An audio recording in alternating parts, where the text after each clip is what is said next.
Kemudian ini adalah halaman depan yang nanti tentu akan ada sosialisasi lagi nomor yang akan digunakan untuk login serta paspornya. Nah, kita tahu bahwa untuk penilaian uji kinerja itu kita masih menggunakan seperti apa yang tidak disampaikan tadi oleh Pak Prof. Banji. Portofolio masih ada. Portofolio juga masih 6 komponen, meskipun tadi disampaikan bahwa nanti ada beberapa bagian yang mungkin dulu diharuskan, kemudian nanti tidak lagi diwajibkan, misalnya itu akan nanti disesuaikan dengan aplikasi. Nah, untuk mengisi komponen portofolio ini saya kira sudah tidak sebenarnya tidak terlalu sulit. Sudah sangat friendly saya kira, dan tetapi apapun itu tentu kita perlu tetap membimbing mahasiswa kita. Ini adalah bagian-bagiannya. Yang pertama yang tentu saja perlu diupload itu adalah fakta integritas. Ini juga selalu kita ingatkan karena bagaimanapun dokumen-dokumen yang dibuat oleh mahasiswa itu perlu keyakinan ya bagi kita dalam menilai, dan tentu saja didukung oleh keyakinan peserta sendiri untuk memastikan keaslian atau originalitasnya. Nah, setelah fakta integritas, kemudian beberapa yang akan di-upload itu antara lain adalah penelitian dan publikasi. Untuk penelitian dan publikasi ini tentu ada bahagian-bahagiannya juga perlu kita sampaikan kepada mahasiswa karena sangat mempengaruhi penilaian penguji terhadap dokumen yang di-upload, terutama berkaitan dengan karakteristik yang sesuai dengan instrumen. Misalnya ada dokumen-dokumen seperti publikasi yang memiliki tingkatan-tingkatan yang telah dijelaskan di dalam instrumen, dan instrumen itu juga terbaca oleh mahasiswa. Misalnya berapa nilai untuk standar publikasi yang standarnya internasional, nasional, dan seterusnya.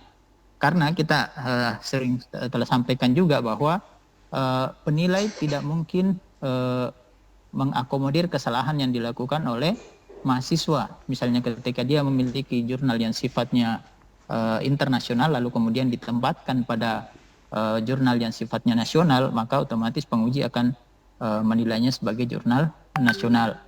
Ini adalah bagian-bagiannya. Mahasiswa tinggal mengetik tambah lalu kemudian menuliskan dokumennya lalu menyimpan. Ini isian-isian termasuk berapa jumlah penulis dan seterusnya, ini diisi oleh mahasiswa. Jadi mahasiswa perlu kita ingatkan. Termasuk klaim bahwa yang bersangkutan itu penulis pertama, penulis kedua, dan seterusnya. Karena penilai bagaimanapun bisa mengurangi ketika klaim itu salah. Tetapi penilai atau penguji itu tidak bisa menambah ketika mahasiswa itu mengklaim dirinya dibawa dari dokumen yang seharusnya. Ini saya kira langkah-langkah ini bisa diikuti oleh mahasiswa tentu dengan bimbingan ibu bapak di LPTK masing-masing. Kita kembali bahwa ada 6 komponen portofolio sebagai bahan yang akan dinilai nanti pada saat uji kinerja. Kemudian selain portofolio ini juga ada berkas pembelajaran. Nah, berkas pembelajaran ini ada 2, ada rencana pembelajaran, kemudian ada pelaksanaan pembelajaran. Ini saya kira masih sama dengan periode yang lalu. Rencana pembelajaran itu berbentuk dokumen perangkat pembelajaran. Kemudian pelaksanaan pembelajaran itu dalam bentuk video. Untuk uploadnya sama, kita sudah menyediakan tempat untuk berkas tersebut. Nah, ini juga yang perlu kehati-hatian karena seringkali ada kasus-kasus tertentu di mana mahasiswa itu terbalik dalam mengupload, meskipun nantinya itu bisa ditolerir, tapi sedapat mungkin itu untuk kelancarannya, jangan sampai salah. Untuk rencana pembelajaran itu dalam bentuk dokumen, sementara untuk pembelajaran itu dalam bentuk video.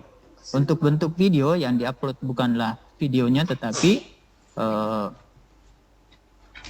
linknya, di mana video tersebut bisa diakses. Nah, ini juga perlu menjadi perhatian saya kira Ibu Bapak, karena kadang-kadang video itu diupload lalu kemudian tidak bisa diakses. Nah, ini akan menjadi masalah ketika dilakukan proses penilaian. Nah, nanti akan ada tambahan yang sudah disebutkan oleh Pak Subanji tadi tentang studi kasus.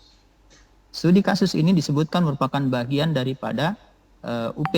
Nah, tetapi dalam mekanismenya itu kita akan tempatkan studi kasus ini di dalam aplikasi UKIN.